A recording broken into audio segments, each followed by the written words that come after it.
Grey Octopussy.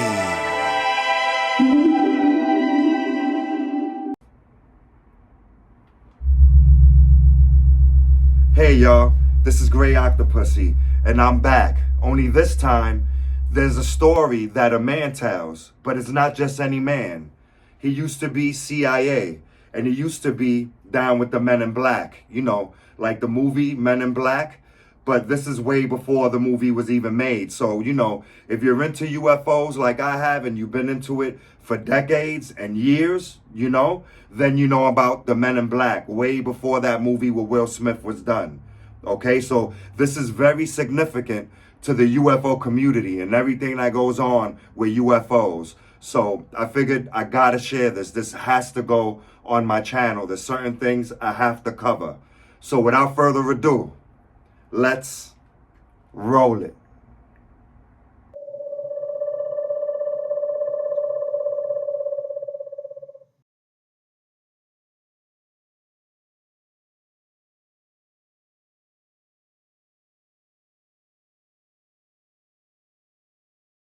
In my life happened in 1970.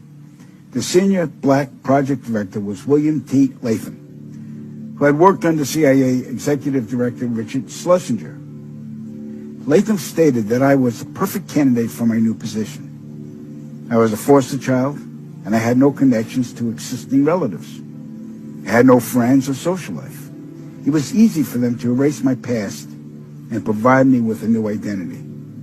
I gave myself to them as a priest would to his God. But first, my mind had to be erased. I was injected with various forms of mind-altering drugs, LSD, heroin, mescaline, morphine, sodium pentothal, and more. Drug-induced hypnosis followed with antegrade and retrograde amnesia. The goal was to program me to do two things: kill and forget. After 9 months of programming, I had become a man in black. What I later discovered was that not all the men in black were human. About a third were alien hybrids. Their distinctive feature was the absence of whites in their eyes, giving the impression of empty eye sockets. This unsettled me, and it took months to adjust to the reality of alien integration. My assignments largely dealt with UFO sightings and crash sites. In August of 1971, I witnessed my first UFO crash site just north of Edwards Air Force Base in California. Inside the craft were 3 grey humanoids, 2 dead, 1 still alive. Also in the craft was a human female abductee. The alien humanoids were transported to the base, but 2 witnesses had arrived before us and took several photographs. The first surrendered his camera, but the second fled. When we apprehended him, he resisted, and I was ordered to silence him, which I did. The killing of witnesses was executed with a wand that acted very much like today's taser, but the voltage from the wand would cause immediate cardiac arrest, and the victim's death would be attributed to natural causes. We silenced countless victims, not only men, but women of all ages and even teenagers. The following day, after each kill, our memories were reset, so we would have no recollection of the murders.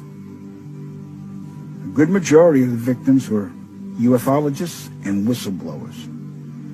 Among the ufologists I personally silenced were Paul William Cooper, Milton Vigay, Claude Monroe, Anthony Vargas, and noted documentarian Samantha Willis. When my wand malfunctioned with Samantha, I resorted to strangulation. She fought for her life for almost 2 minutes. In recalling this act, I stared into her pleading eyes for the entire duration with absolutely no remorse, guilt, or feelings. That was how effective the mind conditioning was. And it's her face that haunts my dreams more than anyone's to this day. So they stuffed out a documentarian. Yep. Well, that's not good to hear. Yeah. All right, we're going to move on. In 1954, Dwight Eisenhower signed what's known as the Granada Treaty with the alien gray race. In exchange for shared alien technologies, the Greys were allowed to abduct a number of humans annually for medical examination. The Greys also demanded anonymity from the public. A short time later, human technology took a giant leap forward with circuit chips, fiber optics, and lasers.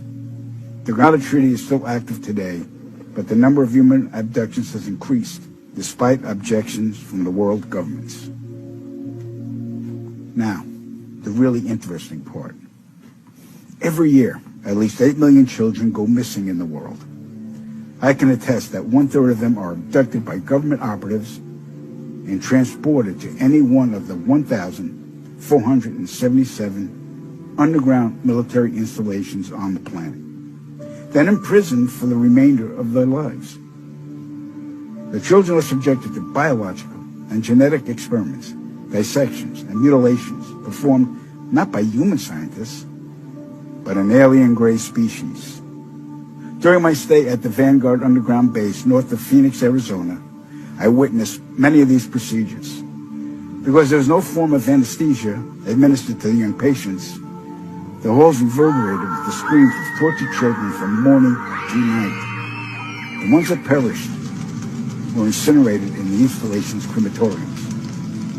My point of contact at this base was Lieutenant Colonel Charles T. Leninger, and he was a human-alien hybrid. And get ready for this. In 1994, the World Population Summit in Cairo, Egypt, had 160 nations participate, where they all agreed that the human population was out of control and must be stopped because the world is running out of resources. An agreement was formed that would mandate the reduction of humans from 6 billion to 800 million by the year 2030. This meant finding a method or methods to wipe out nearly 95% of the population. Solutions were discovered, investigated, tested, then created, and have been in full force since. The procedures have been inflicted onto the human race are as follows. 1. Toxic levels of chemically enhanced fluoride have been secretly added to our drinking water over the last 20 years in every city and community on the planet.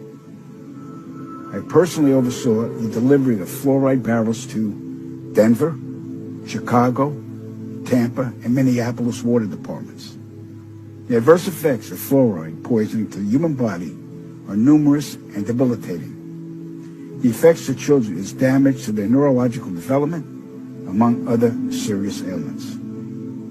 2. Man-made viruses and diseases.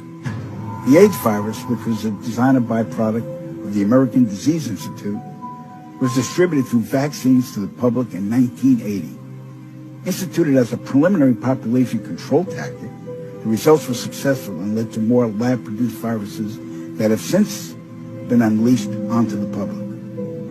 Among those is the development of a mutated version of the common flu to replicate the 1918 influenza pandemic that killed 40 million people.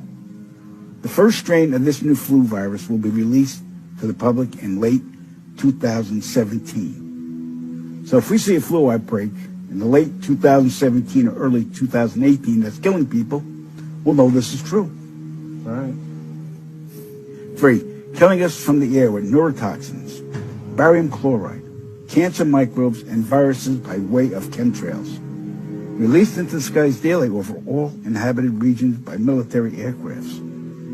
The effects of these toxins are severe and over time lethal, causing respiratory ailments, cancer, damage to the immune systems, and sterilization in men. Since the chemtrail plan was implemented, sperm count in men has dropped nearly 50%. If this isn't reversed soon, the human race will face early extinction.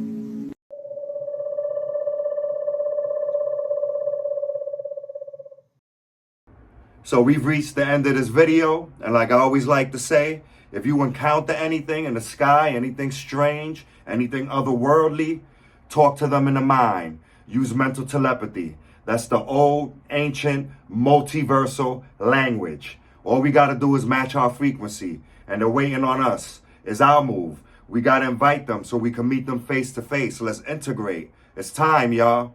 So with that being said, This is Grey Octopussy, signing off and signing out. Peace.